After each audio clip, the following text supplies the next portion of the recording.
Letter from the FDLR to the President of the United States, July 2, 2025. Mr. President, please allow us, with all the respect due to your high office, to extend our sincere congratulations on the signing of the Washington Peace Agreement on June 27, 2025, between the Democratic Republic of Congo, DRC, and the Republic of Rwanda. You have brilliantly succeeded where countless actors have failed. Over 3 decades of insecurity in eastern DRC, the Democratic Liberation Forces of Rwanda, FDLR, welcome and support all sincere initiatives aimed at establishing true and lasting peace in the Great Lakes region of Africa, GLRA, to put an end to the recurring armed conflicts that have devastated the region for more than 30 years.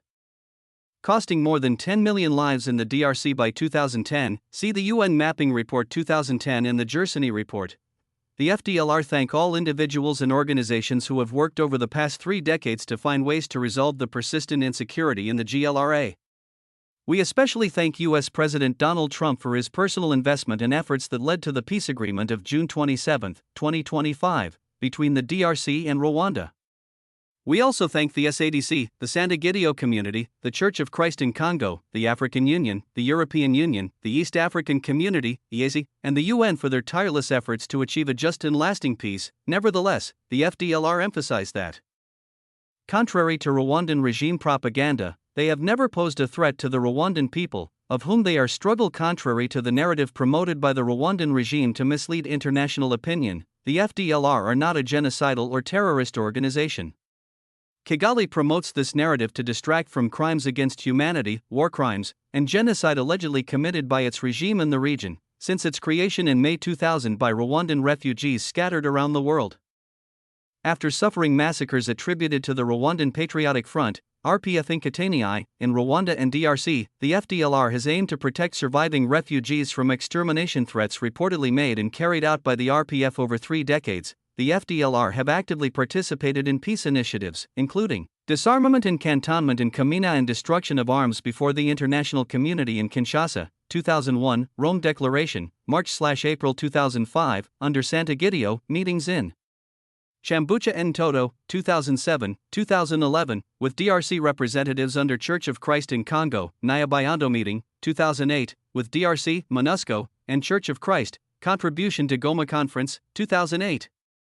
Disarmament of 1,500 fighters and their dependents, handover of weapons to ACDC/MONUSCO, cantonment in Kisangani, Kanyabayonga, and Walungu, 2014, Rome meeting, 2014, with U.S. Senator Russell Feingold, Cardinal Zuppi, UN, EU, and DRC officials. Despite these efforts, the Rwandan government did not participate sincerely and allegedly sabotaged the process, while the international community failed to uphold its commitments. From 2009 to 2015, military operations led by FARDC, RDF, and MONUSCO reportedly resulted in hundreds of thousands of deaths and displaced people among Congolese civilians and Rwandan refugees.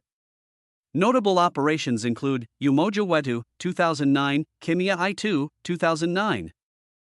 Amani Elio, 2010, Amani Kamilafu, 2012, Sokola II, 2015. In 2007, efforts allegedly began to dismantle FDLR leadership, resulting in arrests and trials. President Ignace Murwanashiaka died in prison, 2019. Vice President Stratton Musoni, imprisoned, later deported to Rwanda. Secretary General Calixte Marashimana, acquitted by the ICC in 2011, General Silvestre Mutakura, killed in 2019. In 2018, the DRC, allegedly with Rwandan cooperation, forcibly repatriated ex-FDLR combatants and their families under reportedly inhumane conditions.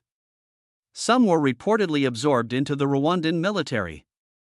The FDLR claim that accusations against them are part of a strategy to discredit them and hide alleged crimes by other actors.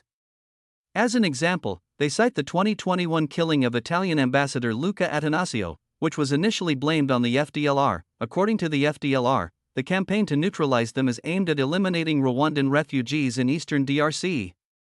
They argue that the core problem is political and must be resolved through honest, inclusive dialogue. They maintain they are not destabilizing the region and argue that the real threat to peace is the continued presence of foreign forces operating in the region since 1990.